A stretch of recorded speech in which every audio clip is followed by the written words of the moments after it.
सुनिए डॉक्टर श्याम सुंदर पराशर जी की अनमोल कथा। आज की इस कथा में आप लोगों को प्रकृति के द्वारा मानवों पर की जाने वाली भागवत कृपा के बारे में बताया जाएगा, तो ध्यान से सुने। श्री राधे राधे। रस को भर के दिया है तो कस्मात भजंती कवयो धन दुर्मदान। जब भगवान ने प्रकृति के द्वारा सारा प्रबंधन कर रखा है, मां के गर्भ से लेकर के अंतिम समय तक गर्भ में थे तो कौन खिला पिला रहा था? सर्वथा भगवान के अधीन आश्रित थे, तो भगवान ने मां के गर्भ में ही हमारे भोजन का सारा प्रबंध कर दिया। आप्यायिनी नाम की नाड़ी से मां के द्वारा किया हुआ आहार बालक ग्रहण कर रहा है मां के पेट में। बाहर आने का भी प्रसूति वायु का प्रबंध कर दिया, जो प्रसूति वायु उसको मातृगर्भ से बाहर निकाल देती है। बाहर आने के बाद खाने पीने की सामर्थ्य बालक में नहीं होती, तो भगवान ने उसको खाने के लिए दांत भी नहीं दिए, परंतु फिर बिना खाए रहेगा कैसे? तो भगवान ने तुरंत जन्म लेते ही माता के स्तनों में दुग्ध का संचार कर दिया। भगवान तो क्षीर साई है ना, दूध के समुद्र में विहार करते हैं, इसलिए जितने भी जीव जगत में जन्म लेते हैं भगवान तुरंत क्षीर सागर से कनेक्शन फिट कर देते हैं।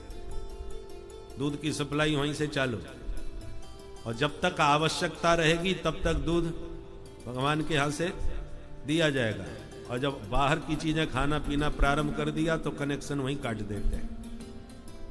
अब खाने के लिए दांतों की जरूरत पड़ती है, तब धीरे धीरे दांत देते हैं। पहले तो माँ का दूध पीने के लिए दांतों की जरूरत नहीं, तो बच्चों को दिए भी नहीं। अब जब खाना पीना चालू किया तब दांतों की आवश्यकता पड़ी, तब दिए। हल्का खाने के लिए हल्के दांत दिए कि अभी तुम प्रारंभ कर रहे हो खाना, ज्यादा उल्टा सीधा मत खाओ, इसलिए उसको दूध के दांत कहते हैं। पर छोटा मोटा कुछ खाते खाते बच्चे की जठराग्नि जब प्रज्वलित होने लगी, अच्छी तरह खाना पचने लगा, तब भगवान कहते अब ये दांत वापस करो, दूसरे वाले मजबूत लो, और एक एक दांत वापस लेकर के मजबूत बारे बढ़िया दूसरे दांत देते हैं। दांतों का भी नाम द्विज है, ये 2 बार आते हैं। तो अब खूब खाए, सब कुछ पचाए। 32 दांत दिए, क्योंकि एक ग्रास को 32 बार चबाना चाहिए। जल्दी जल्दी खाओगे, गटक जाओगे, तो दांत का काम फिर आंत को करना पड़ेगा। इसलिए आराम से, हमारे शास्त्र कहते हैं मौन हो करके शांति से बैठ के पाओ, ताकि अच्छी तरह चबा करके उसको पचा सको।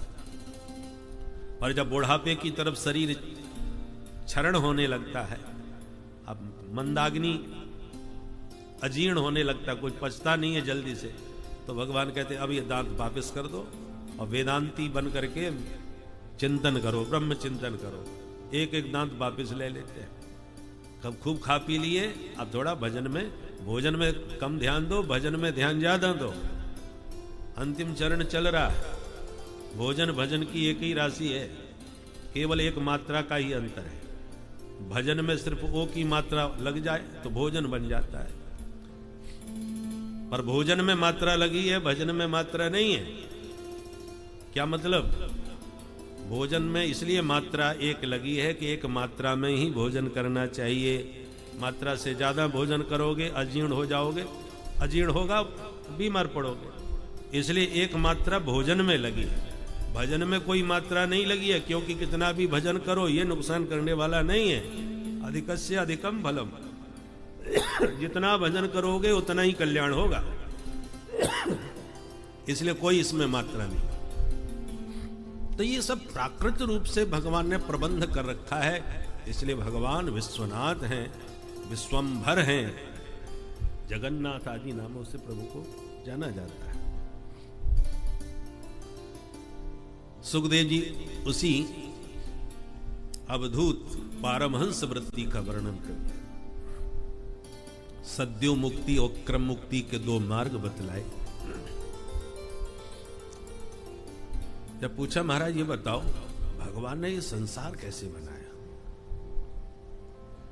तब सुखदेव जी को ध्यान आया, कथा प्रारंभ हो गई पर मंगलाचरण नहीं कर पाया। तो द्वितीय स्कंद के चतुर्थ अध्याय में जाके अब मंगलाचरण कर रहे हैं। मंगलाचरण कथा के प्रारंभ में किया जाता है, बाद में क्यों किया? पहला कारण तो यह है कि परीक्षित का पहला जो प्रश्न था वो था कि म्रियमाण का क्या कर्तव्य है, मरने वाला क्या करे। तो उसका कर्तव्य बोध कराने लगे, भजन करो, भगवान का सुमिरन करो। परंतु अब प्रश्न कर दिया है भगवान ने संसार कैसे बनाया, तो भगवान की शक्ति सामर्थ्य का वर्णन भगवान की कृपा के बिना कोई नहीं कर सकता, इसलिए अब मंगलाचरण किया। तपस्विनो दानपरा यशस्विनो मनस्विनो मंत्रविद सुमंगला क्षेमं न विन्दन्ति विना यदर्पणम् तस्मै सुभद्र स्रवसे नमो नमः। सुखदेव जी कहते हैं कोई कितना भी बड़ा तपस्वी, तेजस्वी, यशस्वी, मनस्वी, दानी क्यों न हो, पर क्षेमम न विन्दन्ति बिना यदर्पणम, जिन प्रभु के चरणों में समर्पण किए बिना उसका कभी कल्याण नहीं हो सकता, ऐसे सुभद्र स्रव से प्रभु के चरणों में बारंबार प्रणाम है। पूरे मंगलाचरण में बार बार भगवान को सुभद्र स्रव से कहा। इसका मतलब सुभद्रम मंगलम स्रवो यशो यस्य, जिसका यश श्रवण करने से जीव का सब प्रकार से मंगल हो जाए, उन भगवान का नाम है सुभद्र स्रव से। हर किसी का यश श्रवण करने से या वर्णन करने से कल्याण नहीं हो सकता, केवल भगवान के ही यश का यह चमत्कार है, जिनका यश गान करने से या श्रवण करने से दोनों प्रकार से जीव का मंगल होता है, क्योंकि मंगल मूर्ति केवल माधव है। मंगलम भगवान विष्णु मंगलम गरुड़ध्वज, भगवान मंगल भवन अमंगलहारी है, इसलिए भगवान का यश ही मंगलकारी है। तस्मै सुभद्र स्रवसे नमो नमः। सुखदेव जी कहते हैं परीक्षित, जो प्रश्न तुमने हमसे पूछा है, यही प्रश्न एक बार देवर्षि नारद जी ने अपने पूज्य पिताजी से पूछा था। ब्रह्मलोक में नारद जी गए तो ब्रह्मा जी ध्यान मग्न बैठे दिखाई पड़े। जब ध्यान भंग हुआ तब नारद जी की ओर दृष्टि पड़ी, तो नारद जी ने पूज्य पिता को प्रणाम किया और कहा, पिताजी एक बात बताओ, जहां तक मैं जानता हूं ये सारा संसार तो आप ही बना रहे हो। जब आप विधाता हो, सारे संसार को आपने बनाया है, तो फिर ध्यान किसका लगा रहे हो? आपके ऊपर कौन है? तब ब्रह्मा जी मुस्कुराए और बोले, पुत्र नारद, तस्मै नमो भगवते वासुदेवाय धीमहि यन्मायया दुर्जयया मां ब्रुवन्ति जगद्गुरु। ब्रह्मा जी कहते हैं, नारद जी, मैं भगवान व्यापक ब्रह्म वासुदेव का ध्यान करते हुए उन्हें प्रणाम करता हूं, उनकी परम बलवती माया को प्रणाम करता हूं, जिस माया के अधीनस्थ हुए जीव मुझ ब्रह्मा को ही जगत गुरु मान बैठते हैं। माम ब्रुवंती जगत गुरु। अब जरा विचार कीजिए, ब्रह्मा जी जगत गुरु कहलाने में सकुचा रहे कि माम भगवान की माया के अधीनस्थ जो जीव हैं, वो माया के वशीभूत होकर के मुझको जगत गुरु मान बैठते हैं। बाकी मैं जगत गुरु नहीं, जगत गुरु तो भगवान है। कृष्णम वंदे जगत गुरु, वो है जगत गुरु। जगत गुरु शब्द की कितनी गरिमा होती है हमारे, और आजकल तो अब उसकी व्याख्या हम क्या करें। बोलो राधे राधे। आप तो कोई ब्रह्मांड गुरु लिखे तो कुछ महत्व समझ में आवे, पर ब्रह्मा जी जगत गुरु कहलाने में सकुचा रहे हैं। इसी से आप जान जाइए कि जगत गुरु का पद कितना महत्वपूर्ण होता है। ब्रह्मा जी कहते हैं, नारद जी, श्रीमन नारायण के नाभि से कमल उत्पन्न हुआ, कमल से मुझ ब्रह्मा का जन्म हुआ। हम चारों दिशाओं में देखना चाहते थे तो हम चतुरानन हो गए। चारों मुखों से चारों ओर हमने दृष्टि घुमाई तो जल और वायु के अतिरिक्त हमें अन्य कुछ भी नजर नहीं आया। तो मेरे भीतर जिज्ञासा जगी, को हम, मैं कौन हूं? कुछ समझ में नहीं आया। पर जो जिस कमल से हम जन्म लिए वो कमल ही कमल दिखाई पड़ रहा था। हमने सोचा बाहर तो कोई नहीं है, शायद इसके भीतर कोई हो। तो कमल की नाल में हम भीतर प्रविष्ट हो गए। बहुत भीतर नीचे तक गए पर दिखाई कुछ नहीं पड़ा। लौट के वापस आ गए। फिर वही प्रश्न, को हम? तो हमें दिखाई तो कोई नहीं पड़ा पर दो अक्षर सुनाई पड़े। कौन कौन से? स्पर्शे सुयत षोडशमेकविंश। स्पर्श वर्णों में जो 16वां और 21वां अक्षर है वो हमारे कान में पड़ा। तो स्पर्श वर्ण कौन है? कादयो मावसाना स्पर्शा। का से मां पर्यंत 25 वर्ण स्पर्श संज्ञक होते हैं। उनमें 16वां और 21वां अक्षर क्या है? त और प। स्पर्शे सुयत षोडशमेकविंश, अर्थात तप शब्द ब्रह्मा जी के कान में पड़ा। 16वां और 21वां अक्षर स्पर्श वर्णों का। जैसे ही तप शब्द उनके कान में पड़ा तो ब्रह्मा जी वहीं कमल के ऊपर तपस्या में संलग्न हो गए। कठोर तप किया ब्रह्मा जी ने।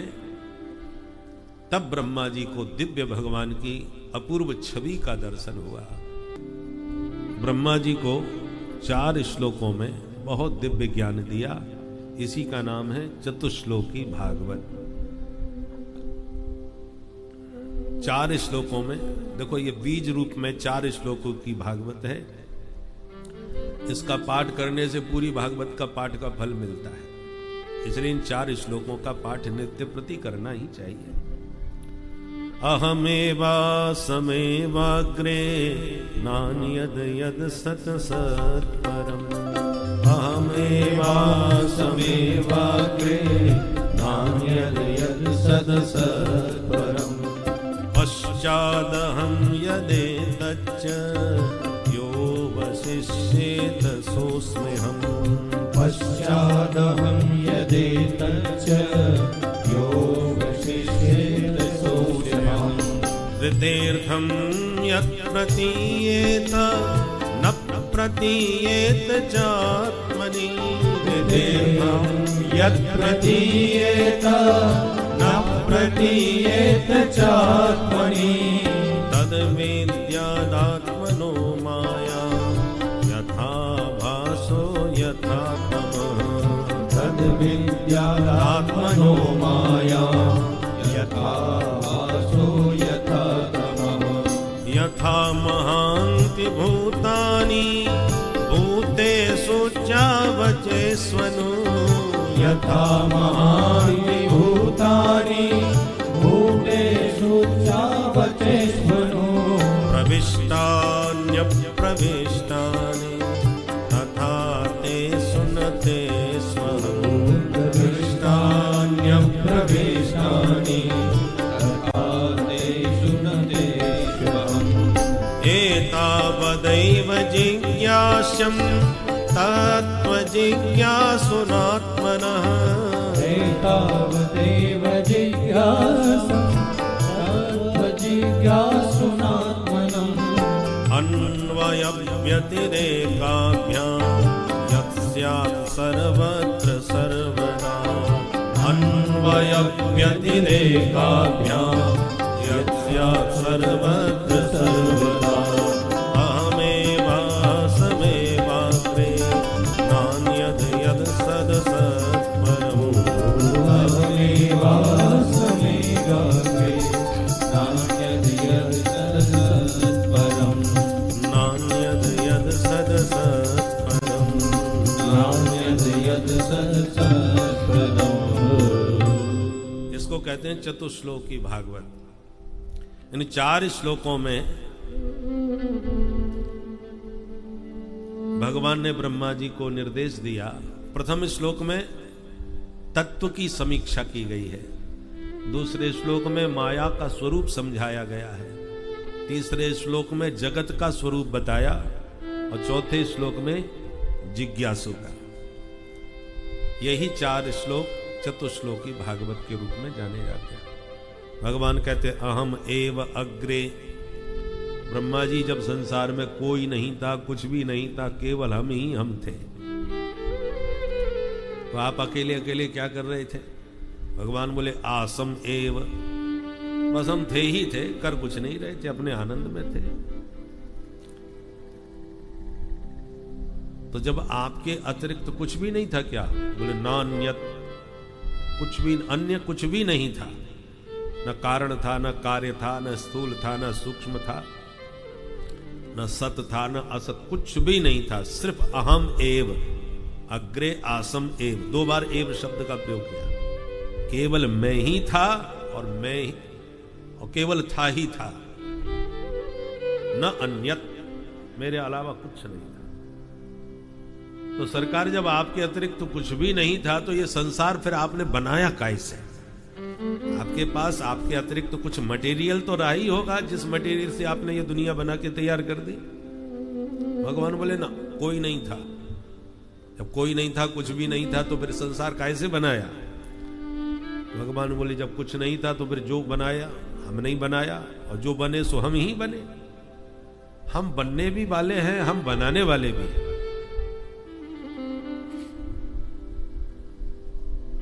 और बनने बनाने से जो बच गया वो भी मैं ही हूं। यो वशिष्येत सो उसमें हम। देखो जितने भी कार्य जगत में दिख रहे हैं, प्रायः सबके 2 कारण होते हैं, एक निमित्त कारण, एक उपादान कारण। उपादान कारण उसे कहते हैं जिससे वह कार्य तैयार होता है। साहित्य में प्रायः 2 उदाहरण ज्यादा मिलते हैं, घट और पट के, क्योंकि ये घट और पट सबके व्यवहार में आने वाली वस्तु है, और घटपट के दृष्टांत से बात झटपट समझ में भी आ जाती है। घट माने घड़ा।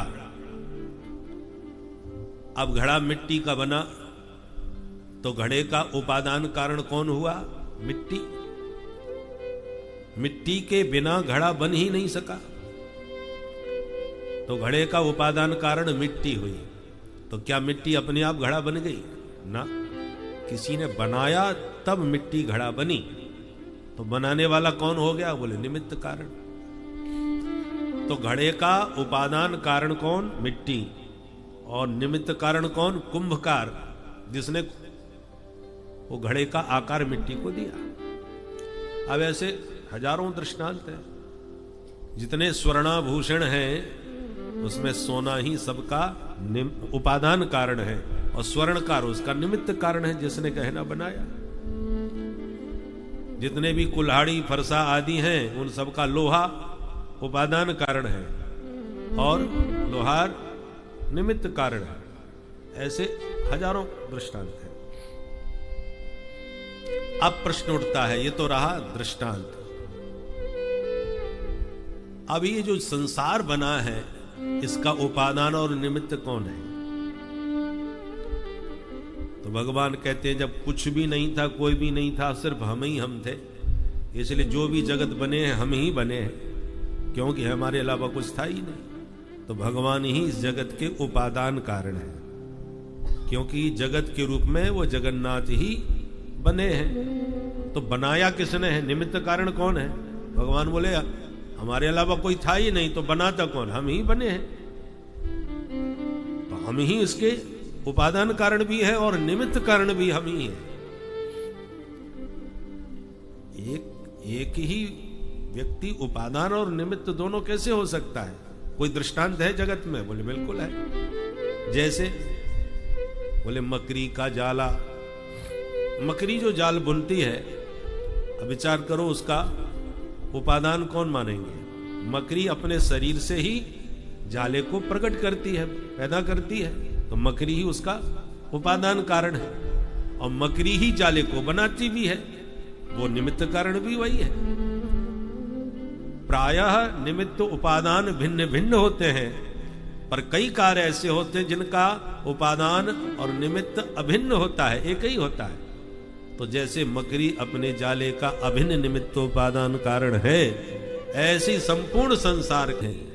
हरिरेव जगत जगदेव हरि, हरि ही जगत है, जगत ही हरि रूप है।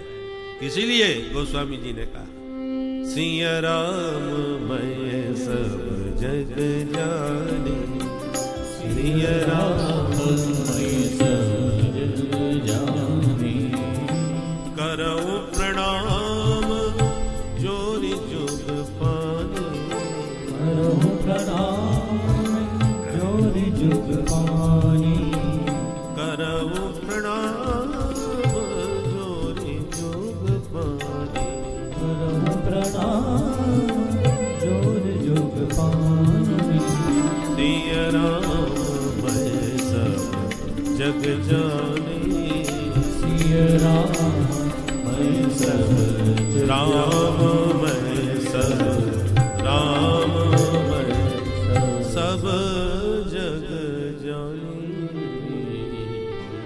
सारा जगत राममय है। बनाने वाले भी भगवान, बनने वाले भी भगवान, इसलिए सबको भगवत रूप देखो। सर्वम खलमिदम ब्रह्म सर्वम विष्णुमयम जगत वासुदेव सर्वमिति ईशावास्यमिदम सर्वम। वेद के सूत्र यही संकेत देते हैं। अब जब सब भगवान के बनाए हैं तो भगवान ने ये दुष्ट राक्षस शैतान क्यों बना दिए? सबको अच्छा ही बनाना चाहिए था। बोले भैया जब तक दुर्जन नहीं होंगे तब तक सज्जनों का महत्व कैसे समझ में आएगा? काली रात नहीं होगी तब तक दिन की कीमत कैसे समझ में आएगी? जैसा पूर्व में भी कहा, बिना द्वंद के दुनिया नहीं चल सकती। दुनिया द्वंद से ही चलती है। जैसे खेल में द्वंद होना जरूरी है। रोमांचकारी खेल कब होगा? जब प्रतिद्वंदी अच्छा हो। अच्छा प्रतिद्वंदी होगा तब खेल में रोमांच आता है। अब 50 रन पे ही पूरी ऑल टीम आउट हो जाए तो दर्शकों को आनंद ही नहीं आएगा। अरे हम तो इतना रुपया खर्च करके मैच देखने आए, यहाँ तो 50 में ही सब सिमट गए, तो कैसे आनंद आएगा? आनंद कब आता है? जब बिल्कुल लगता है अंतिम समय तक ये निर्णय ना हो पाए कि कौन पार्टी जीतेगी। और खेल में तब रोमांच और बढ़ जाता है। एक छक्का लगा तो धड़कन तेज हो जाती है कि अब तो वो गए। तो भैया इसलिए ये संसार की दुनिया द्वंद की बनी है। कभी सज्जन कभी दुर्जन एक दूसरे पर हावी होते रहते हैं।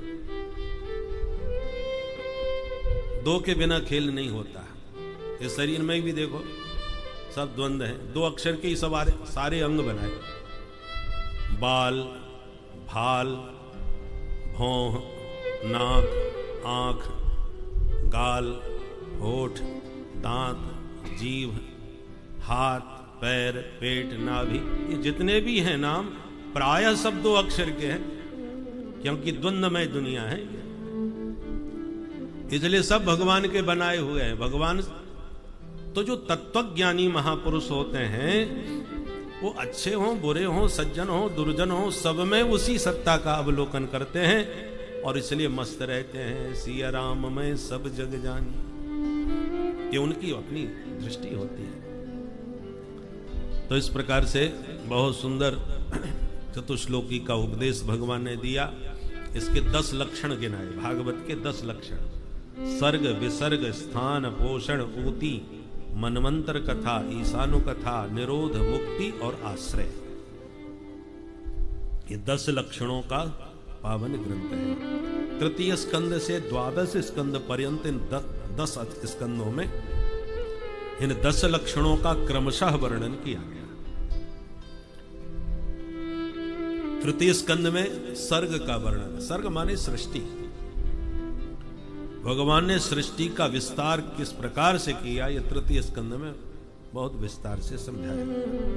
सबसे पहले विदुर जी का चरित्र सुनाया। विदुर जी महाराज धर्म के अवतार हैं और युधिष्ठिर जी भी धर्म के अवतार हैं। कौरवों के पक्ष में भी धर्म है विदुर के रूप में, पांडव पक्ष में धर्म है युधिष्ठिर के रूप में। दोनों पक्षों में धर्म है पर दोनों में अंतर बहुत है।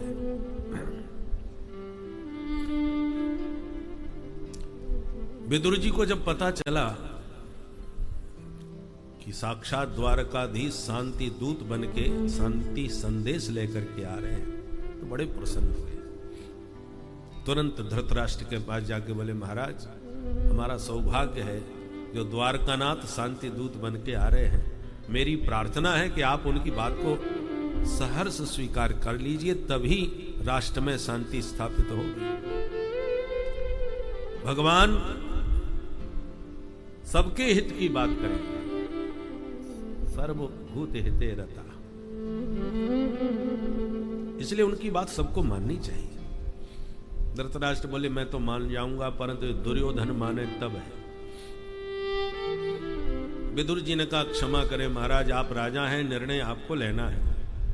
दुर्योधन भले ही आपका कितना भी प्यारा पुत्र सही, और घोर कलयुग है, कलह का केंद्र है।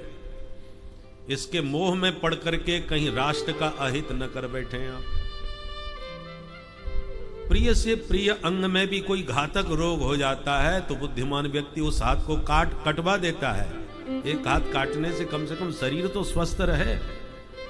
हाथ पैर कोई भी अंग हो, रुग्ण होने पर उसे कटवा दिया जाता है। छिंद्या तदंगम यदुदनात्मनो हितम शेषम सुखम जीवति यद विवर्जना। तो आपको अपने पुत्र के त्यागने की भी आवश्यकता पड़े तो त्याग दीजिए राष्ट्र हित के लिए। और दुर्योधन ने सुन लिया, सुनते ही आग बबूला हो गया और सबके बीच आकर के विदुर जी को बहुत बुरी तरह अपमानित किया। किसने बुलाया था इसको सलाह देने के लिए? बहुत ही अपशब्द बोले। धृतराष्ट्र मौन रहे, कुछ टोका नहीं। तब विदुर जी समझ गए अब हमारा यहां रहना ठीक नहीं। विदुर जी बोले, दुर्योधन तुम हमको क्या त्यागोगे, हम ही तुम्हें छोड़ के जा रहे हैं। सनिर्गतः कौरव पुण्य लब्धः। सूत जी कहते हैं कि ये विदुर जी नहीं जा रहे, मानो कौरवों का पुण्य ही उनका परित्याग करके जा रहा है।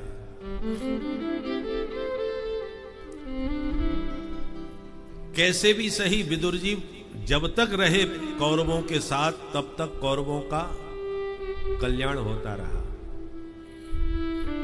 भले ही अपमानित होकर के सही, परंतु अब तो कौरवों का सर्वथा त्याग कर दिया विदुर रूपी धर्म ने, तो कौरव पूरी तरह से धर्मनिरपेक्ष हो गए। पांडवों के पक्ष में युधिष्ठिर के रूप में धर्म है, वो जो कहते हैं सभी एक स्वर में उसको श्रद्धा पूर्वक स्वीकार करते हैं। और कौरवों के पक्ष में खड़े विदुर रूपी धर्म को कोई मानने वाला नहीं, उनकी कोई सुनने वाला नहीं। आज उनका परित्याग भी कर दिया।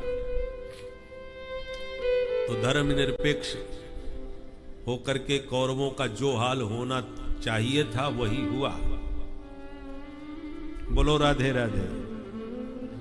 दोनों पक्षों में विचार करके देखें तो कौरव पक्ष बहुत बलवान दिखाई पड़ता है। इच्छा मृत्यु के वरदानी पितामह भीष्म उस पक्ष में खड़े हैं, सभी के आचार्य द्रोण खड़े हैं, कर्ण जैसा वीर खड़ा है, अश्वत्थामा कृतवर्मा आदि कितने कितने दिग्गज कौरव पक्ष में। और सैन्य बल भी ज्यादा है, 11 अक्षौणी सेना है कौरवों के पास, और पांडवों के पास 7 अक्षौणी सेना है। बहुत ज्यादा प्रबल नहीं है। कोई महावीर जो नामी है वो पांडवों के पक्ष में खड़े नजर नहीं आते, पर पांडवों के पक्ष में धर्म है। और यतो धर्मस् ततो जयः। धर्म पांडवों के पास था, और जहां धर्म होता है वहीं भगवान खड़े होते हैं। तो भगवान कौरव पांडवों के साथ थे, धर्म पांडवों के साथ था, इसलिए सैन्य बल बाहुबल कम होने पर भी पांडवों की विजय हो गई। धर्मो रक्षति रक्षिता। आप सच्चे मन से धर्म की रक्षा करेंगे तो धर्म भी आपकी रक्षा करेगा। यत्र योगेश्वरः कृष्ण यत्र पार्थो धनुर्धरः तत्र श्री विजयोर्भूतिर् ध्रुवा नीतिर्मतिर्मम। धर्म और भगवान जिस पक्ष में होंगे वही पक्ष विजयी होता है, इसमें कोई संदेह नहीं। विदुर जी तो तीर्थ यात्रा करने निकल गए निरपेक्ष होकर के, और तीर्थ यात्रा करते करते बहुत दिनों के बाद अचानक उद्धव जी से भेंट जमुना तट पर हुई। तब विदुर जी को पता चला कि महाभारत संपन्न हो गया, पांडव विजयी हो गए और गोविंद भी धराधाम त्याग करके परम धाम चले गए। आश्चर्यचकित विदुर जी ने उद्धव जी से कहा, तुम कहां जा रहे हो? उद्धव जी बोले, प्रभु ने मुझे दिव्य ज्ञान दिया और बद्रीनाथ जाने का आदेश दिया है, मैं बद्रीनाथ जा रहा हूं। उद्धव जी बोले, श्री विदुर जी बोले, उद्धव कौन सा ज्ञान दिया, जरा हमको भी सुनाओ भाई। उद्धव जी बोले, हम सुनाने की हालत में नहीं है, आप सुनना ही चाहते हो तो मेरे साथ बैठ के मैत्री मुनि भी सुन रहे थे, आप मैत्री मुनि से जाके सुनिए जो आपको हरिद्वार में प्राप्त होंगे। तब विदुर जी मैत्री मुनि के पास गए, यहीं से विदुर मैत्री संवाद प्रारंभ हुआ। विदुर जी ने प्रश्न किया, सुखाय कर्माणि करोति लोको न तै सुखम वान्यदुपारमम् विन्देत भूयस्तत एव दुःखम् यदत्र युक्तं भगवान् वदेन्नः। भगवान, संसार का प्रत्येक प्राणी सुखी होना चाहता है और चाहने के साथ साथ सुखी होने के लिए निरंतर प्रयत्नशील भी है। हम जितना भी पुरुषार्थ कर रहे हैं उद्देश्य एक ही, हम सुखी हो जाएं, परंतु परिणाम विपरीत निकलता है। जितना सुखी होने के लिए प्रयत्न करता है उतने ही दुख के दलदल में धंसता चला जाता है। ऐसा क्यों? तब मैत्री जी ने कहा, विदुर जी तुम साक्षात धर्मावतार हो, मांडव मुनि के हिसाब से तुम्हें विदुर रूप में अवतीर्ण होना पड़ा। देखो, एक सिद्धांत है, नियम है, अंश हमेशा अंशी की ओर आकृष्ट होता है। पृथ्वी से कोई भी वस्तु उठा करके आप आकाश में फेंकोगे वो लौट के पृथ्वी पर ही आएगी, क्योंकि जो भी आप फेंक रहे हो वो पार्थिव वस्तु है, पृथ्वी का अंश है। तो पार्थिव वस्तु को जितना भी चाहे वेग से फेंको, लौट के वो पृथ्वी पर ही खिंच के आएगी। पानी को कहीं भी डालो बहता हुआ समुद्र की ओर जाएगा, क्योंकि समुद्र जल का अंशी है और जल उसका अंश है। अग्नि कहीं भी प्रज्वलित करो उसकी लौ ऊपर की ओर होगी, क्योंकि उसका अंशी सूर्य रूप में आकाश में विद्यमान है। ऐसी प्रत्येक जीव ईश्वर का अंश है। और ईश्वर का स्वरूप क्या है? वो परम चैतन्य है, सुख के भंडार है, आनंद की राशि है। तो सुख आनंद भगवान उसके सागर है। तो जैसे सरिता सागर की ओर खिंचती है, भागती है, यद्यपि ताहे कामना नहीं, समुद्र नहीं मांगता कि जल मुझे ला करके दो, उसके पास तो पर्याप्त जल है, परंतु फिर भी सरिताओं का जल सागर की ओर ही सिमट सिमट के भागता है, क्योंकि अंश हमेशा अंशी की तरफ दौड़ता है। तो ईश्वर जो आनंद सिंधु है, सुख के भंडार है, हम उन्हीं के अंश हैं, तो हमको भी सुख की चाह है, आनंद की ललक है, क्योंकि हम उसी आनंद सिंधु के बिंदु हैं। उसी के अंश हैं।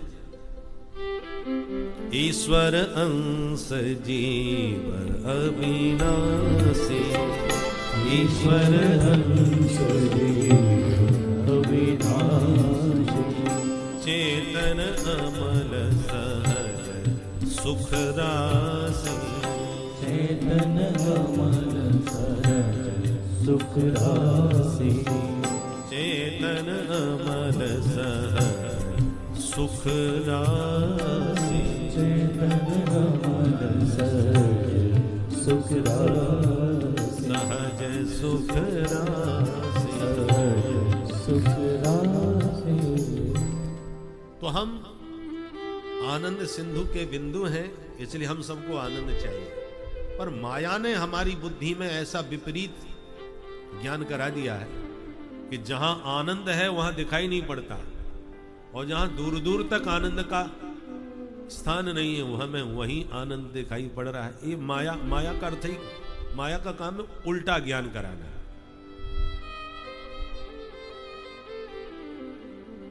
मायापति माधव है,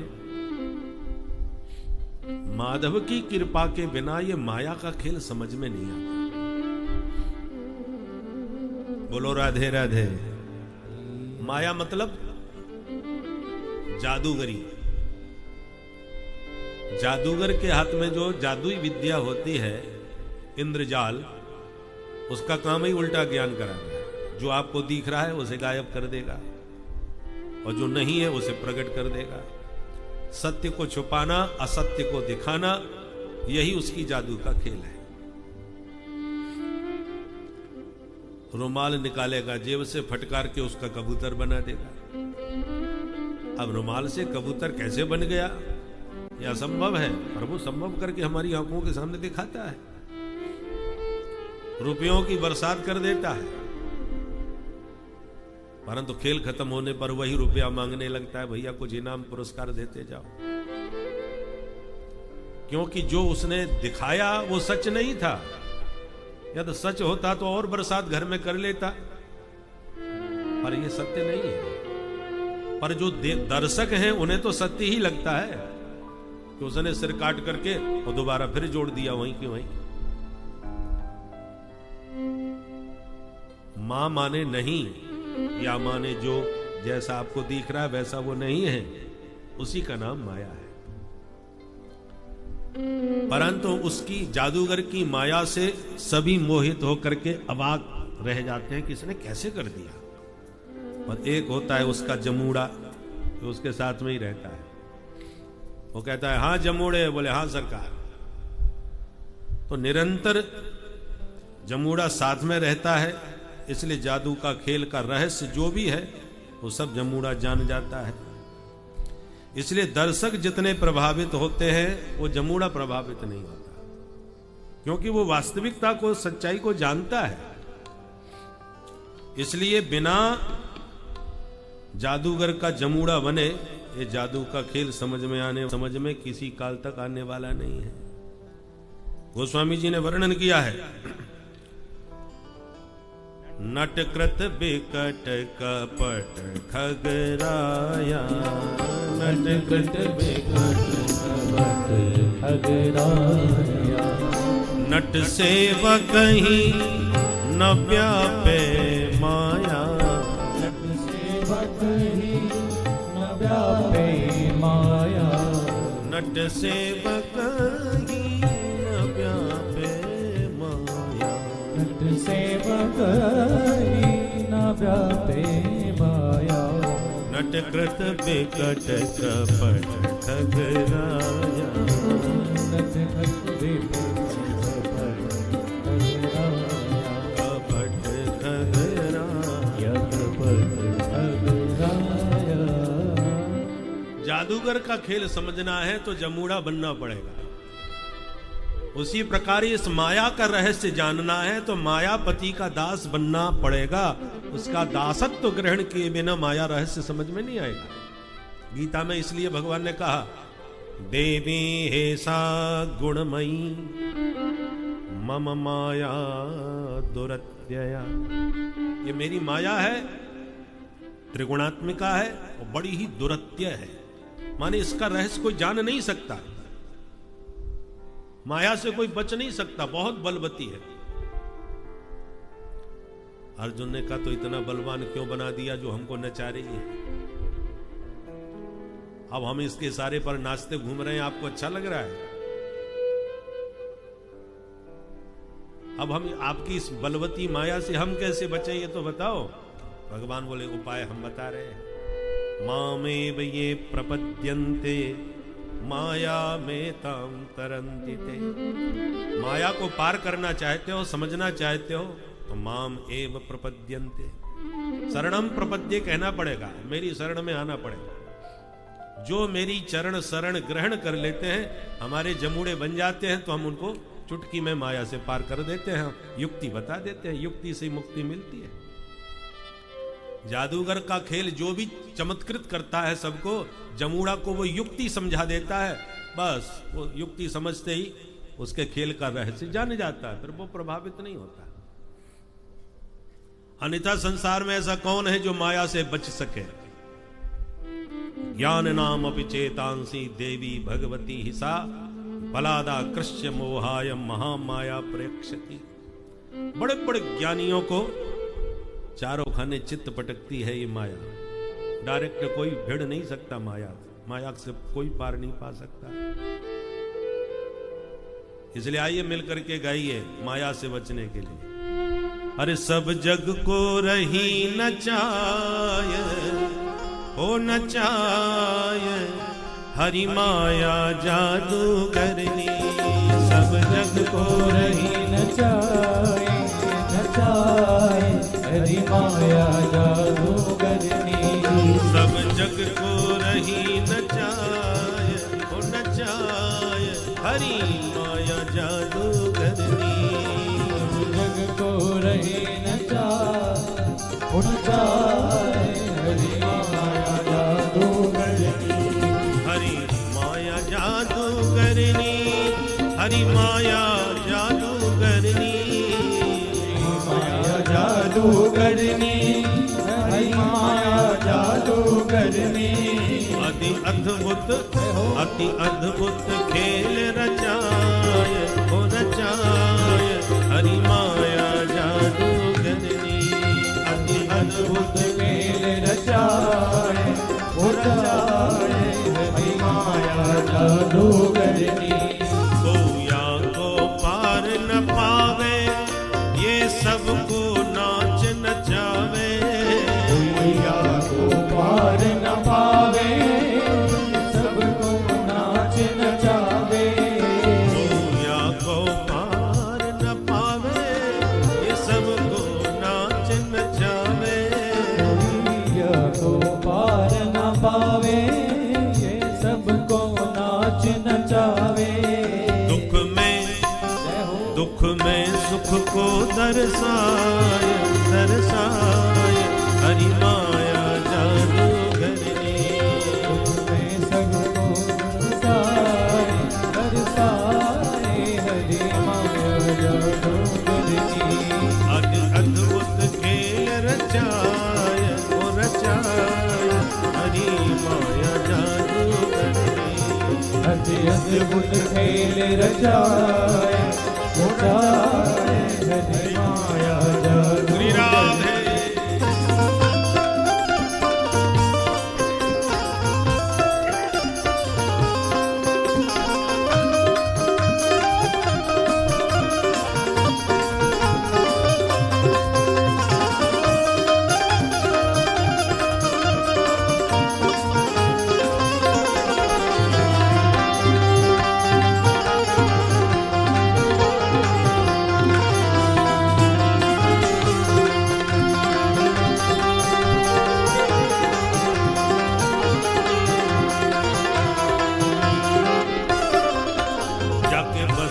चराचर नाचे, कोई कृपा पात्र जन बाचे। में चराचर नाचे, कोई कृपा पात्र जन बाचे। जाके बस में चराचर नाचे, कोई कृपा पात्र जन बाचे। में चराचर नाचे, कोई कृपा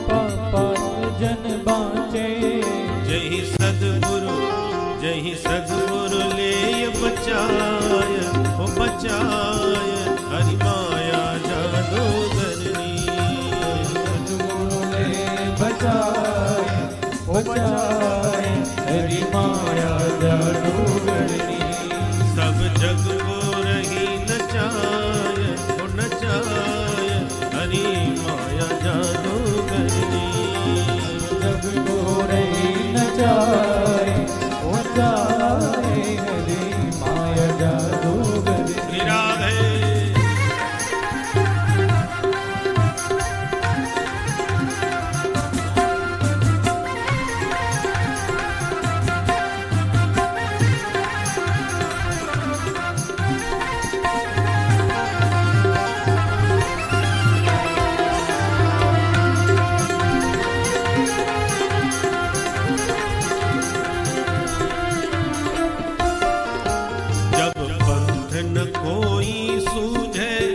तब जाय गुरु जी से पूछे कोई सूझे तब बात सूझे जब पंथ न कोई सूझे तब जाय गुरु जी से पूछे जब न कोई सूझे तब जाए गुरु जी से पूछे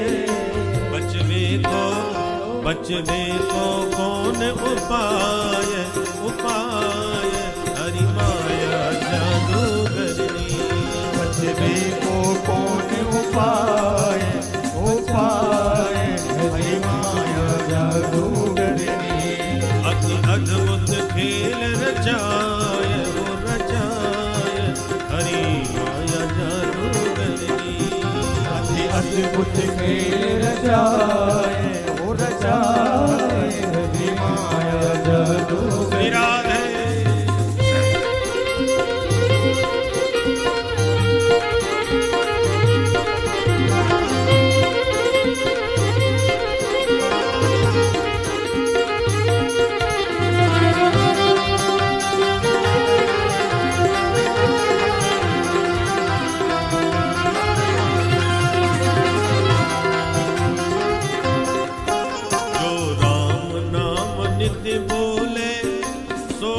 सो निर्भय डोले सो राम नाम नित्य बोले सोया सो निर्भय डोले जो राम नाम नित्य बोले सोया सो निर्भय डोले सो राम नाम नित्य बोले सोया सो निर्भय डोले दई गुरुवर गैल बताय बताय हरि माया जादूगरनी जय गुरुवर गैल बताए ओ बताए हरि माया जादूगरनी अति अद्भुत खेल रचाय हो रचाय हरि माया जादूगरनी अति अद्भुत खेल रचाए ओ रचाए हरि माया जादूगरनी प्रभु माया जादूगरनी हरि माया जादूगरनी हरि माया जादूगरनी ओ हरि माया जादूगरनी बोल मायापति भगवान की जय।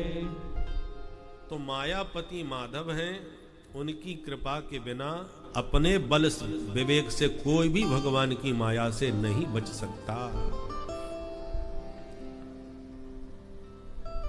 तो इस प्रकार से बड़ा सुंदर उपदेश मैत्रेय जी ने विदुर जी को दिया और सृष्टि रहस्य बताते हुए कहा कि श्रीमन नारायण के नाभि कमल से ब्रह्मा का जब जन्म हुआ तो उन्होंने तपस्या करके सबसे पहले सनक सनंदन सनातन सनत कुमार 4 ऋषियों को जन्म दिया।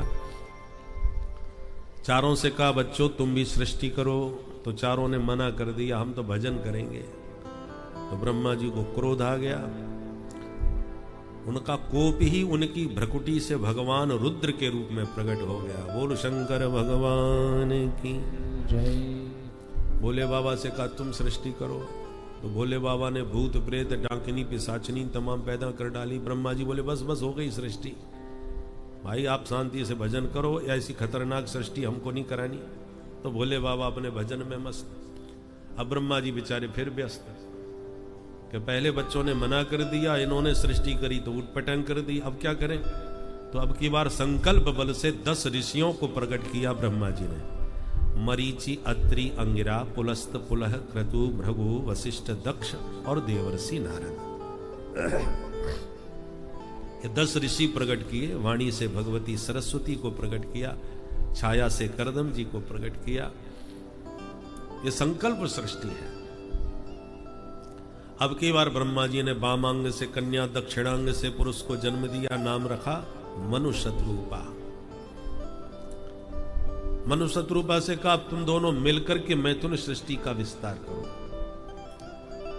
तो स्त्री पुरुष के संयोग से जो सृष्टि का शुभारंभ हुआ वो मनुशत्रूपा से हुआ। इसलिए हम सब मनु की संतान हैं, जिसके नाते हम मानव कहे जाते हैं। मनुपुत्र, मानव कहो, मनुष्य कहो, मनुज कहो। सबसे पहले मनुशत्रूपा से 5 संतान हुई, 2 बेटा 3 बेटी। बेटा हुए प्रियव्रत और उत्तानपाद, और बेटियां हुई आकुति, देवहूति और प्रसूति। एक बार मनु महाराज ने ब्रह्मा जी से निवेदन किया, सरकार एक बहुत बड़ी समस्या आ गई। क्या? बोले एक महाबली हिरण्याक्ष नाम का दैत्य धरती का ही हरण करके ले गया। तब ब्रह्मा जी ने भगवान का ध्यान किया, प्रभु ये संकट दूर करो। तो ध्यान करती बड़ी तेज छींक आई, और छींकते ही ब्रह्मा जी की नासिकारंध्र से भगवान वराह बपु धारण करके प्रकट हो गए। बोलो वराह भगवान की। वराह भगवान के द्वारा हिरण्याक्ष का वध हुआ, पृथ्वी का उद्धार हुआ। परीक्षित ने प्रश्न किया, महाराज ये हिरण्याक्ष कौन था, ये किसका बेटा था? तब सुखदेव जी कहते हैं कि महात्मा कश्यप मुनि, इनकी अनेक पत्नियों में एक है देवी दिति। कश्यप जी की दिति पत्नी से दैत्यों का जन्म हुआ। एक बार सूर्यास्त के समय कश्यप मुनि संध्या बंदन कर रहे थे। उस समय उनकी धर्मपत्नी दिति ने उनसे रति याचना करी। कश्यप जी ने समझाया, देवी ये सूर्यास्त का समय हो रहा है, और सूर्यास्त के समय 4 काम बिल्कुल नहीं करने चाहिए। आहारम, मैथुनम, निद्राम, स्वाध्याय च विशेषतः। सूर्यास्त के समय भोजन नहीं करना चाहिए, सहवास नहीं करना चाहिए, स्वाध्याय भी नहीं करना चाहिए, और शयन भी नहीं करना चाहिए। सूर्यास्त के समय भोजन करने से व्याधि पैदा होती है। सूर्यास्त के समय गर्भवती स्त्री के गर्भ से दुष्ट संतान पैदा होती है। सूर्यास्त के समय स्वाध्याय करने से जितना पढ़ोगे सब विस्मृति हो जाएगी, और सूर्यास्त के समय शयन करने से घर में दरिद्रता का वास होता है। इसलिए 4 कार्य निषिद्ध है। कश्यप जी ने अपनी पत्नी को शास्त्र सम्मत समझाया। और एक और कारण है, सूर्यास्त के समय महादेव संसार में विचरण करते हैं, जरा संसार पर दृष्टिपात करते हैं कैसा क्या चल रहा है। इसलिए अन्य देवताओं की पूजा प्रातः काल और भोले बाबा की पूजा सायंकाल के समय विशेष फलवती होती है। और सूर्यास्त के समय जो प्राणी अपराध करता है उस पर भगवान रुद्र शीघ्र ही क्रुद्ध हो जाते हैं, उसे तत्काल दंड देते हैं। बहुत समझाया पर दिति को कुछ समझ नहीं आया, तो कश्यप जी ने अपनी पत्नी का मनोरथ पूर्ण किया। जब दिति का कामज्वर शांत हुआ तो बाद में पश्चाताप भी हुआ। अपने पति से कहा, महाराज मैंने बहुत धृष्टता करी, आपके बार बार समझाने पर भी मेरे समझ में कुछ नहीं आया, मेरे अपराध को क्षमा कीजिए।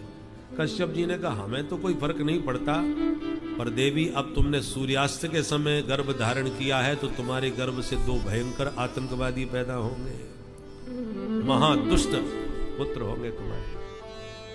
दिति डर गई। उसने अपने दिव्य तपोबल और संकल्प बल से 100 वर्षों तक बच्चों को जन्म ही नहीं दिया। दधार वर्षाणी शतम शंकमाना सुरार्धनार। दिति के शरीर से इतना दिव्य तेज निकलने लगा कि स्वर्ग के देवता भी तपने लगे। ब्रह्मा जी से जाके पूछा, महाराज ये क्या चक्कर है? तब ब्रह्मा जी ने ध्यान लगा करके बताया, देवताओं मत घबराओ, हमारे जो मानस पुत्र सनकादि हैं, एक बार ये वैकुंठ चले गए थे गोविंद का दर्शन करने। तो जैसे ही वैकुंठ में प्रविष्ट होने लगे तो भगवान के नित्य पार्षद जो जय विजय है उन्होंने रोक दिया कि आप अंदर नहीं जा सकते, अभी सरकार विश्राम कर रहे हैं। तो इनको क्रोध आ गया, भगवान के दर्शन में बाधक बनने वाले, जाओ हम तुम्हें शाप देते हैं दोनों को कि तुम 3 जन्म तक राक्षस बनोगे। बेचारे रोने लगे। जय विजय भगवान दौड़ के बाहर आए और सारी स्थिति को समझ करके सनकादिकों से कहा जाता है कि तुमने अपने सेवकों को इतना संस्कार और शिक्षा नहीं दी, इसलिए सेवकों से ज्यादा बड़ा अपराधी स्वामी भी माना जाएगा। कुत्ता आपका पालतू है और वो पालतू कुत्ता किसी को काट ले तो वो कुत्ते में डंडे पड़ेंगे सो पड़ेंगे, आपको भी गालियां पड़ेंगी। तो महाराज भगवान ने कहा, आप ब्राह्मण देवता मुझसे मिलने आए, इन्होंने रोका? सच कहता हूं भगवान, ब्राह्मणों का विरोध करने वाली, अपमान करने वाली यदि मेरी भुजा भी होगी, भगवान कहते हैं ब्राह्मण साक्षात मेरा मुखार विंद है। भगवान के 2 मुख हैं, ब्राह्मण और अग्नि। मुखाद अग्नि रजायत ब्राह्मणोश्य मुखमासीत। ये दोनों मुख भगवान के हैं और इन दोनों मुखों से भगवान आहार करते हैं। अग्नि में स्वाहा और ब्राह्मणों के मुख में आहा। तो भगवान दोनों से खुश होते हैं, चाहे स्वाहा करके भगवान को अग्नि में भोजन कराओ या ब्राह्मणों के मुख के माध्यम से जब तृप्त हो करके ब्राह्मण और गदगद होकर के पेट पर हाथ घुमा के डकार लेते हैं तो भगवान कहते हैं उससे मैं तृप्त हो जाता हूं, प्रसन्न हो जाता हूं। नाहम तथात्मि यजमान हविर बिताने स्योचात घृत प्लुत मुदन पुत भुग मुखेन यद ब्राह्मणस्य मुखतश्चरतो नुघासं तुष्टस्य मय्य विहितैः निज कर्म पाकैः। ये भगवान का वचन है भागवत में कि इन दोनों मुखों से आहार मैं ही करता हूं, परंतु भगवान कहते हैं मैं अग्नि मुख से इतना प्रसन्न नहीं होता जितना कि यद ब्राह्मणस्य मुखतश्चरतो नुघासं। ब्राह्मण के मुख में जो ग्रास जाता है उसके ग्रास गार पर मैं जितना तृप्त और प्रसन्न होता हूं, इतना अग्नि के स्वाहाकार से मैं प्रसन्न नहीं होता। भगवत भक्ति का प्रथम लक्षण है विप्र भक्ति, ब्राह्मण भक्ति। भगवत भक्ति का पहला लक्षण है जो ब्राह्मण भक्त होगा वही भगवत भक्त हो सकता है, और जो विप्रद्रोही है वो कभी भगवत भक्त हो ही नहीं सकता। क्योंकि भगवान, देखो, आप जिससे प्रेम करते हैं वो जिससे प्रेम करता हो वो तुमको भी प्रिय लगना चाहिए, तभी तो आप उसके सच्चे प्यारे माने जाओगे। भगवान गाय और ब्राह्मणों से अत्यंत प्रेम करते हैं। नमो ब्रह्मण्य देवाय गौ ब्राह्मण हिताय च। अवतार के प्रयोजन में पहला नाम इन दोनों का है, विप्रधैन सुर संत हित दीन मनुज अवतार। तो गाय ब्राह्मण भगवान को अत्यंत प्रिय है। यदि आपको भी गाय ब्राह्मण प्रिय है तभी आपके भीतर भगवत भक्ति जागृत होगी, और जो गाय का बैरी हो या विप्रद्रोही हो उसके भीतर भगवत भक्ति आ ही नहीं सकती, कितना भी प्रयास कर ले। बोलो राधे राधे। भगवान का वचन है, शास्त्र के अनुसार ही तो आप भगवान को मानते हो, ये तो भगवान को बताने कौन आया, शास्त्रों ने बताया। तो जब शास्त्र के कहने से आप भगवान को मानते हो तो शास्त्र के कहने से ही भगवत प्राप्ति का मार्ग भी तुम्हें मिलेगा। पर हम भगवान को शास्त्र के कहने से मान लेंगे, परंतु शास्त्र जो भगवत प्राप्ति का मार्ग बताते हैं उस मार्ग को नहीं मानेंगे, तो क्या मतलब हुआ? ये मानना हुआ? आप गुरुजी को मानो पर गुरुजी की न मानो तो क्या मानना कहलाएगा? मानना वो है गुरु को माने तो गुरु की आज्ञा को भी माने, तब गुरु का मानना हुआ। शास्त्र को मानते हो तो शास्त्र की आज्ञा को भी मानो। भगवान कहते हैं जो विप्रद्रोही मेरे सामने आता है तो भगवान कहते हैं मैं उसे दूर से ही देख करके भाग जाता हूं कि इस पापी की दृष्टि मुझ पर न पड़ जाए। विप्रद्युषम नरम दृष्ट्वा हरि दूरात पलायते और विप्राणाम सेवनात् आशु हरि आयाति मानसे। भगवान कहते हैं विप्रद्रोही को देख के हम दूर भाग जाते हैं, और जो विप्र प्रेमी होते हैं, ब्राह्मणों के जो भक्त होते हैं, उनके हृदय में हम बिन बुलाए अपना आसन दौड़ करके लगा लेते हैं। हरि आयाति मानसे, इसलिए भगवान ब्रह्मण्य देव है, ब्राह्मण प्रिय है। तो भगवान जिनसे प्रेम करते हैं उनसे आप भी प्रेम करोगे तभी भगवान के लाडले बनोगे। तो भगवान ने सनकादिकों से बड़ी महिमा गाई ब्राह्मणों की, और अंत में कहा, सनकादिकों से कहा हमें भी कोई दंड दीजिए, क्योंकि ये मेरे सेवक हैं, इन्होंने अपराध किया, मैं भी अपराधी हूं। सनकादिकों ने कहा सरकार ऐसी बात न कहो, हम तो आपसे दर्शनार्थ आए थे। भगवान बोले आप नहीं देते साप तो हम ही स्वीकार कर लेते हैं कि 3 जन्म तक आपके साप से राक्षस बनेंगे तो मैं 4 अवतार लेकर के इनका उद्धार करूंगा, क्योंकि मेरा अपराध बड़ा है। तो 3 जन्म लिए भगवान के पार्षदों ने, जय विजय ने, तो 4 अवतार लेके भगवान ने इनका उद्धार किया। पहला जन्म हुआ था हिरण्याक्ष हिरण्यकश्यपु के रूप में, तो भगवान ने वराह बन के हिरण्याक्ष का उद्धार किया, नरसिंह बन करके हिरण्यकश्यपु का उद्धार किया। ये 2 अवतार। और फिर बाद में ये बने रावण कुंभकर्ण, तो भगवान ने रामावतार में दोनों का उद्धार किया।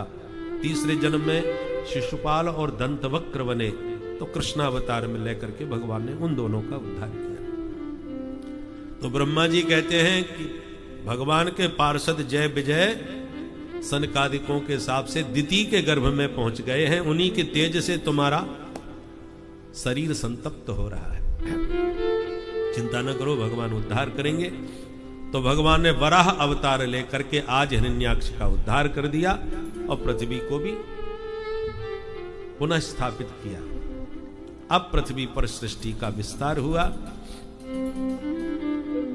सबसे पहले बेटियों का वंश बतलाए। मनु महाराज की 3 बेटियों में मझली बेटी है देवहूति, जिनका विवाह करदम जी से। भगवान का दर्शन करने के ब्रह्मा जी स्वयं पधारे, तो ब्रह्मा जी के साथ साथ उनके ऋषि पुत्र भी साथ में चले आए। नारद जी को छोड़ करके अभी मैंने 10 ऋषियों के नाम गिनाए थे, उनमें 10वें नंबर के सबसे छोटे नारद जी थे। नारद जी के अतिरिक्त 9 ऋषि साथ में ब्रह्मा जी के आए, कपिल भगवान के दर्शन पाए, और जब जाने लगे तो करदम जी ने ब्रह्मा जी से निवेदन किया, मेरे घर में 9 बेटी और आपके साथ में 9 बेटा, बढ़िया जोड़ा बन जाएगा महाराज यदि आपकी अनुमति मिल जाए। ब्रह्मा जी भी प्रसन्न हो गए, शुभस्य शीघ्रम, हमें स्वीकार है। तब ब्रह्मा जी के ऋषि पुत्रों के साथ करदम जी ने अपनी 9 बेटियों का क्रमशः यथा योग्य विवाह करा दिया। सबसे बड़ी बेटी कला देवी, जिनका विवाह मरीचि मुनि से हुआ। दूसरी बेटी अनसुईया, जिनका विवाह अत्रि मुनि से हुआ। तीसरी अरुंधति, जिनका विवाह वशिष्ठ जी से हुआ। चौथी ख्याति, जिनका विवाह भृगु जी से हुआ। शांति का विवाह अथर्वण जी से, क्रिया का विवाह क्रतुर जी से, हविर्भू का विवाह पुलस्त ऋषि से। ऐसे सब बेटियों का विवाह करके विदा कर दिया। करदम जी ने कहा देवी जी बेटियां ससुराल गई, बेटा तुम्हें मिल गया, हमारी जिम्मेवारी पूरी भई, अब हम भी चलते हैं भजन करने। और तपस्या करने करदम जी चले गए। करदम जी ने शिक्षा दी समाज को, ब्राह्मणस्य ही देहोयम क्षुद्र कामाय नेष्यते। ब्राह्मण का शरीर ब्रह्म ज्ञान के लिए प्राप्त हुआ है। अपना कर्तव्य जब जगत में पूरा हो जाए तो ब्राह्मण का मुख्य लक्ष्य है ब्रह्म ज्ञान की प्राप्ति। इसलिए चतुर्थ चरण में ब्राह्मण को ब्रह्म ज्ञान प्राप्त के कामना से संसार का परित्याग कर देना चाहिए। इसलिए करदम जी के जीवन में कोई कमी नहीं थी। अरे देवहूति जैसी समर्पिता पत्नी, कपिल जैसा बेटा, अनसुईया जैसी बेटी, भृगु वशिष्ठ जैसे दामाद, कामक जैसा विमान, कामना के अनुसार गमन करने वाला विमान था करदम जी के पास। डीजल पेट्रोल नहीं लगता था। कामनात गच्छति, संकल्प के बल से चलता था ऐसा अद्भुत विमान। और इतना सब वैभव होने के बाद में भी करदम जी सब कुछ छोड़ के चले गए, क्योंकि जीवन का जो परम लक्ष्य है उसे नहीं भूलना चाहिए, चाहे जितना भी संसार में अनुकूल्य प्राप्त क्यों ना हो। अनुकूलता में व्यक्ति ज्यादा फंस जाता है, प्रतिकूलता से तो फिर भी थोड़ी बहुत विरक्ति होती है। बेटा बात न माने तो बैराग चढ़ने लगता है। बहुत कठिन तब होता है जब परिवार में सब अनुकूल हो, उस अवस्था में घर का त्याग करना बड़ा कठिन होता है। नहीं तो घर में भाई खटपट, चल बाबा के मठ पर। घर में जब झगड़ा होता है तो फिर वैराग्य का भूत चढ़ने लगता है, पर वो वैराग्य नहीं है, वो पलायनवाद है। असली वैराग्य तब है जब संसार का नश्वरत्व, संसार का नाशवान होना समझ में आ जाए और नश्वर संसार को समझ करके फिर जीवन के परम लक्ष्य की प्राप्ति के लिए जो गृह त्याग होता है वो असली वैराग्य है। विराग, विराग शब्द का अर्थ क्या है? विगत राग, संसार से विगत राग हो जाए, किसी में कोई आसक्ति ना रह जाए और भगवान के प्रति विशेष राग हो जाए, वो है विराग। भगवान में विशेष राग और संसार से विगत राग, वो वैराग है। करदम जी चले गए। अब घर में केवल मैया बेटा दो ही रह गए, मां देवहूति और भगवान कपिल उनके पुत्र। एक दिन मां ने अपने पुत्र से पूछा, प्रश्न किया, निर्विन्ना नितराम भूमन असत इंद्रिय तर्षणा येन संभाव्यमानेन प्रपन्नाधं तमा प्रभो,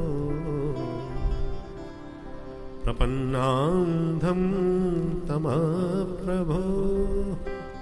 हे प्रभो, मैंने संसार के सारे सुख भोग लिए, फिर भी मेरा विषयों से वैराग्य क्यों नहीं हो रहा? एक मनुष्य जो भी चाहता है कि मुझे ये मिल जाए, वो मिल जाए, वो मैं सब प्राप्त कर चुकी हूं, मायके में भी और ससुराल में भी। मायके में मैं चक्रवर्ती सम्राट महाराज मनु की बेटी बनके, राजकुमारी बनके ठाठ से रही, और ससुराल में करदम जैसे पति की पत्नी बनकर के कामक विमान में सारी कामनाएं मेरी पूर्ण हुई। बेटा बेटी की तरफ से भी सब प्रकार से परिपूर्ण हूं, फिर भी मेरे अंदर पूर्णता का आनंद नहीं है, फिर भी भीतर खालीपन है, खोखलापन है। मैं जानना चाहती हूं पुत्र, अब क्या प्राप्तव्य शेष रह गया है जिसको पाकर के मैं परिपूर्ण हो जाऊं? और किसी के पास क्या जाऊं? तुम परम ज्ञानी हो कपिल, इसलिए तुम्हारे पास आई हूं। आप अपने ज्ञान की कुठार उठाओ और मेरे इस अज्ञान के वृक्ष को जड़ सहित काट करके मिटाओ। स्तुति करने लगे।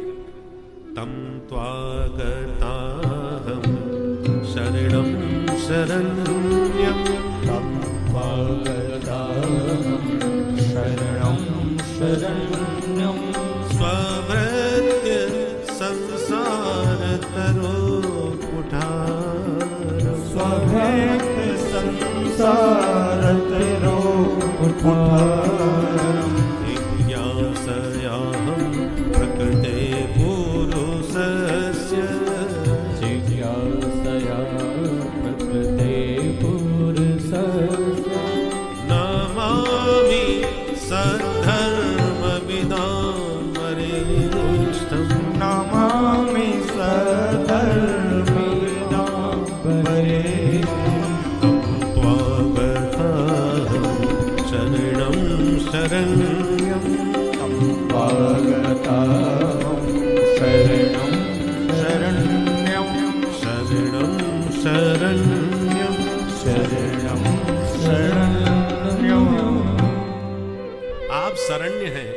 शरणागत वत्सल हैं, इसलिए मैं आपकी शरण में हूं, मेरा कल्याण करो, मुझे जीवन का मार्ग दिखाओ।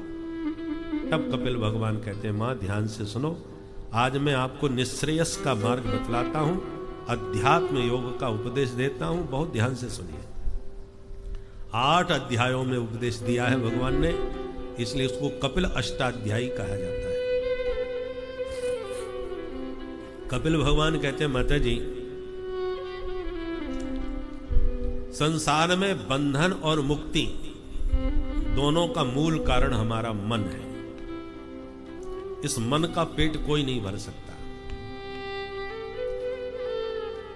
चाहे जितना तुम्हारे जीवन में आ जाए, प्राप्त हो जाए, फिर भी मन खाली का खाली रहेगा। ये और मिल जाए। मन को परिपूर्ण करने का एक ही उपाय है कि इस मन में मनमोहन को बैठा दो। और भगवान की विशेषता है अणोरणीयान महतो महीयान।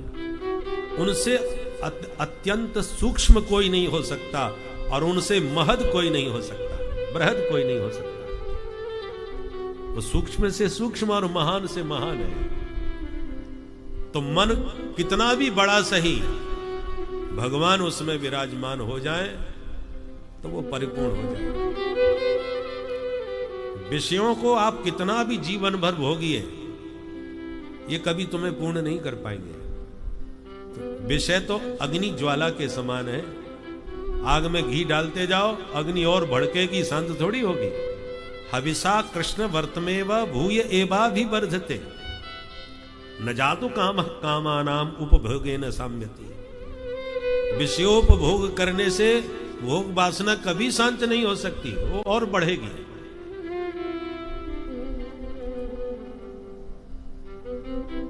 मन की प्रकृति बहुत रसमयी है और इसको पर्याप्त रस चाहिए।